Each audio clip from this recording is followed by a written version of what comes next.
Hey guys, what's up? I'm Noah and this is Analog Resurgence, and today I'm taking a look at the PRO814 Super 8 camera from PRO8mm.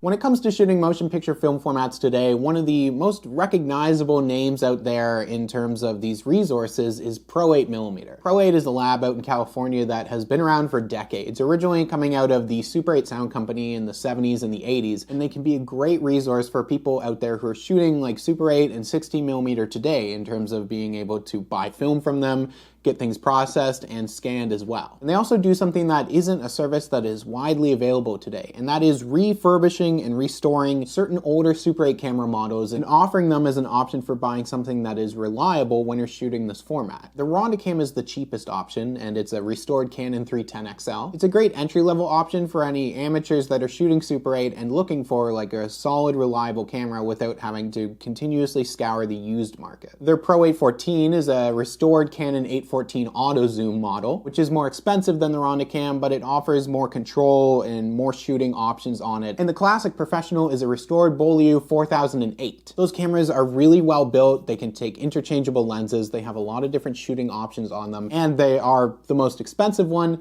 but are probably the best aimed for like professionals and people who are using the format a lot. Over the summer, I got to get up close and personal with the Rondicam and go out and shoot some Super 8 and show that off for you guys, courtesy of PRO8mm. So you can go back and check that video out, but today I am taking a look at their mid-level camera, which PRO8 has kindly sent along for me to play around with, the PRO814. The PRO814 is a completely restored and refurbished Canon 814 auto zoom and can be purchased from PRO8mm for $988 American. My first impression with this camera was that it stands out a lot in terms of Super 8 cameras. It's got like an all metal body, and it definitely feels nice and feels of a certain quality build in your hand. Canon made some great cameras for this format, paired with really nice sharp lenses, and the 814 is very much one of those models. It's all metal and it feels very different from a cheaper plastic Super 8 camera. For a bit of reference here, the Canon 814 was originally released in 1967. It came out around $670 American, and if you take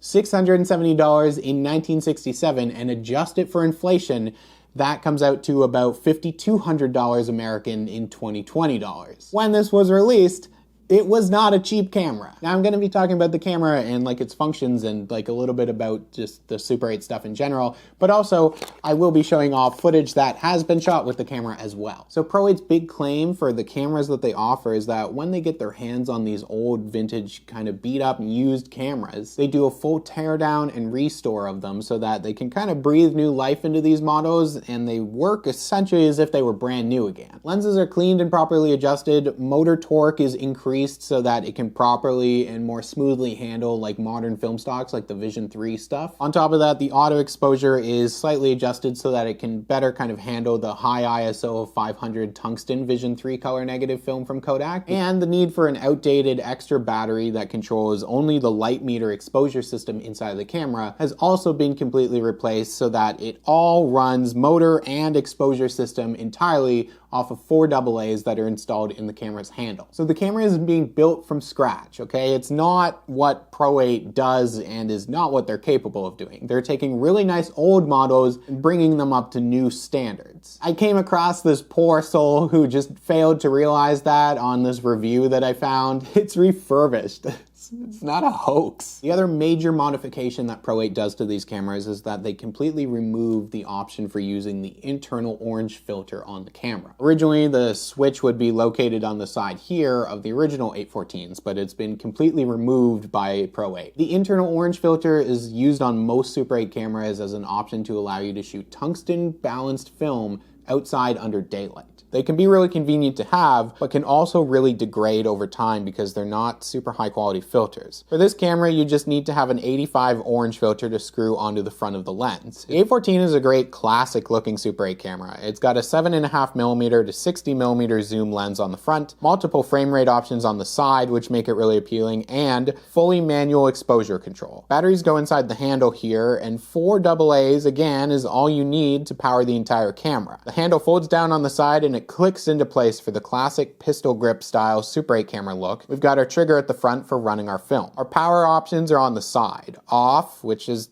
hopefully self-explanatory. R means your camera is on and ready to run as soon as you hold down that trigger. And RC, RL is run lock, which allows you to run the motor without holding the trigger down. Sliding this button up allows you to unlock the handle and fold it back up again, turning the 814 into a compact unit for travel or placing on a tripod. It's got a really nice feature, which is like the handle on top of the camera, which I found myself just carrying it around by really often when I was outside walking around with it. It's kind of a small feature, but I mean, most Super 8 cameras, nicer ones especially, once they get up to this quality of build, are usually pretty big and pretty heavy. So I don't know, the handle is a nice feature on the 814 models. The W and T buttons allow for zooming in or out while operating so that you don't have to manually rotate the lens. On the back is our film counter, which helps us to keep track of how much footage is remaining inside of our 50-foot Super 8 cartridge. It starts at 0 and slowly goes up to 50 as you shoot. On the bottom is a battery check button, which you push down to check the health of your battery. Originally, one battery was used for checking the motor battery and another was used for checking the light meter battery, but because the need for a light meter battery has been removed,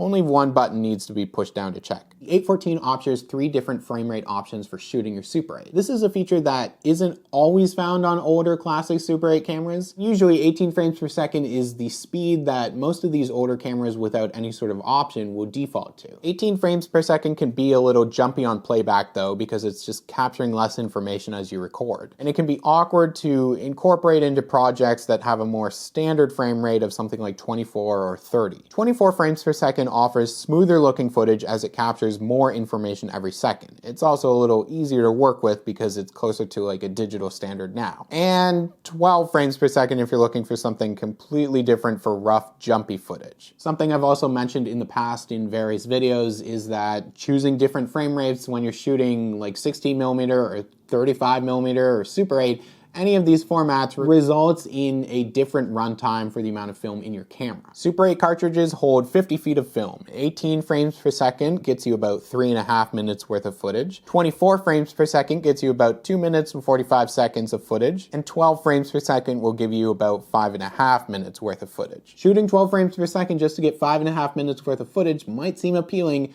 but it does result in kind of really rough, jumpy looking footage, especially for movement. A great standout feature on the PRO814 though is manual exposure control, which can be done through these buttons on the side. I love being able to shoot Super 8 on cameras that have a reliable auto exposure system. But the moment that I want to do anything more precise or have the most control over the image I'm capturing is when I want to use a camera that has manual exposure control for the aperture on it. Manual exposure on Super 8 isn't a feature that is incredibly rare on cameras, but it is one that a lot of cheaper, lower end cameras do not offer. This switch will let you choose between automatic exposure or manual control, and this dial will let you control your aperture. O means your aperture is open all the way at f1.4, and C means it is closed completely, which will not let any light in. If you're shooting on auto mode, then you need to have this set to O for open, and then the camera will do the rest. If you set your camera to auto but accidentally leave this on closed or somewhere in the middle, then it will not properly automatically adjust the exposure when you're shooting. Choosing manual on the camera though means that we can adjust the aperture of our lens as we're shooting our Super 8. There's a dial on the side of the camera that you rotate, and then it will change the aperture of your lens from f1.4 up to f22. And we have our scale for aperture values within the viewfinder of the camera. This means that you can combine this feature with a handheld light meter, allowing you to get the most accurate exposure for your Super 8 shots. Now you might have to do some tests in order to kind of get used to how your meter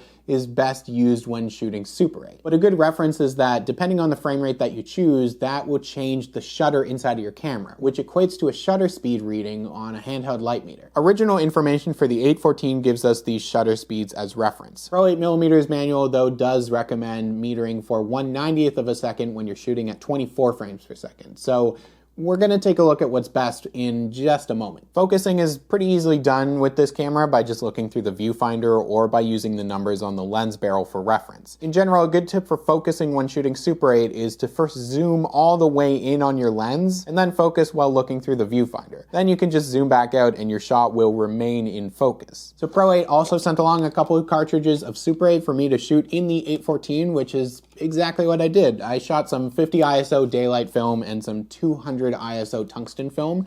These are both color negative stocks. They were also processed and scanned by Pro8 themselves as well. So let's take a look at some Super 8, because even if you're not interested or in the market for the Pro814 itself, Super 8 footage is always cool. I started out by throwing a cartridge of 50 ISO daylight color negative film into the Pro814 here, and the results look fantastic. I had a really easy time focusing this stuff, and the zoom is nice and gradual, so things aren't super crazy when you're using it in the middle of a shot. And I shot all of this at 24 frames per second, which makes it nice and easy to work with, and I can also show you a little comparison between 18 frames per second and 24. So notice when I'm walking along with the camera and shooting at 18, it's really jumpy, it's pretty jarring, it's not the best to look at. But looking at some stuff that was shot at 24, we can see that motion is much smoother, and it is still jumpy, but it's definitely an improvement over shooting at 18. So keep that in mind if you're doing a lot of motion when you're shooting. For all of this stuff, I set the camera to auto exposure. So the camera handled all of the exposure for my shots. I just focused it up and pressed the trigger. It handles the 50 ISO stuff really well,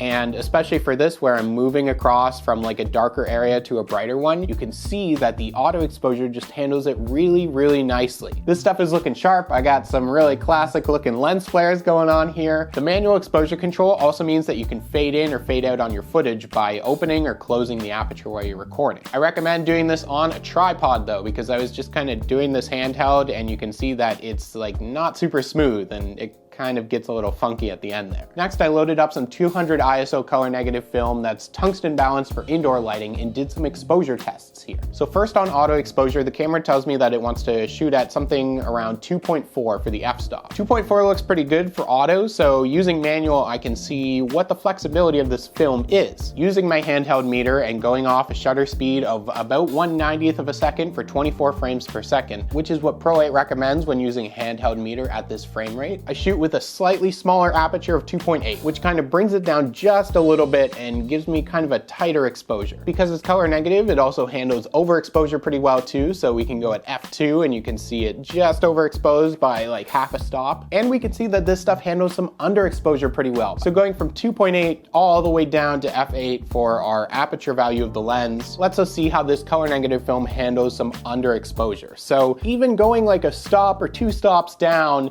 isn't too bad, but once you get to f8, then things are looking pretty dark here. This 814 gave me really great looking footage, and it was really effortless too. Even when I was unsure on a few shots, everything here came out looking really nice. Easy to focus, great auto exposure, great manual settings, and just like really nice looking lens on it. Gave me some pretty tight looking Super 8 footage. But keep in mind that the Pro814, just like almost every Super 8 camera out there, unless heavily modified professionally, is not a sync speed camera. So it does not run precisely enough to sync up audio. But I did a little test just to demo that for you guys anyways.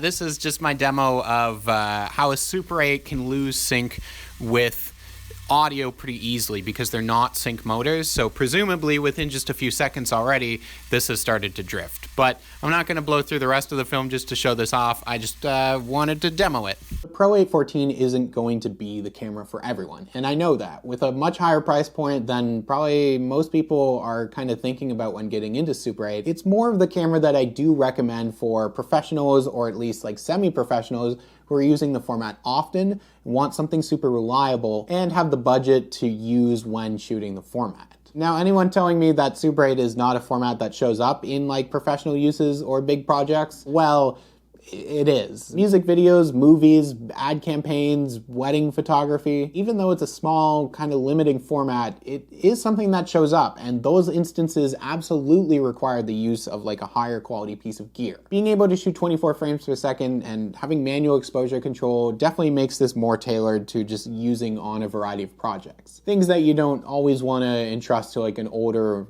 just used Super 8 camera that you've picked up. So the cameras that Pro8 offers, I think, definitely have like a place in people's lineup and are an important option out there for shooting Super 8. Because right now, nobody is making like brand new entry level or professional cameras for this format. And that is something that, hey, no, we've talked about this.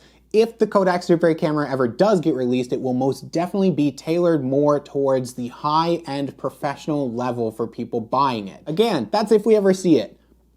Pro8 instead offers cameras that you can get right now at different prices based on who is using them. Entry level, a mid-range one, and like a really nice high-end one. And of course, just taking the plunge and buying something with a guarantee behind it like the Pro814 here can save you the frustrating process of buying used cameras, which is a very real experience of buying cameras, having them not work, buying cameras again, rinse and repeat. I think it's a great camera for a great little format that definitely has more professional uses and a place in like bigger projects than maybe most people realize. Thank you guys so much for watching and checking this out, and thank you to Pro8mm for like offering to sponsor this video and send this along and allow me to get my hands on this and show it off and like dive into it more and more. You can find a link to Pro8mm in the description of the video. You can head over there and check that out and look at their cameras, but even if you're not in the market to buy a camera, they do offer just 16 and Super 8 and like film services and some resources and information on this stuff themselves on their website. If you have used like the Pro814 specifically before, or even just like the Canon 814 in its normal form, share your thoughts on the camera, share your thoughts on Super 8 in general. You can find information in the link below for the Analog Resurgence Patreon, where you can support the channel if you want to. I will also be posting the full scans and everything from like the Super 8 footage in this video just right over there. Also the PO box for the channel if you want to send something interesting along that I can slowly turn into a video at some point as well. And that about does it for me this week. So thank you guys so much for watching as always, and I will see you all soon.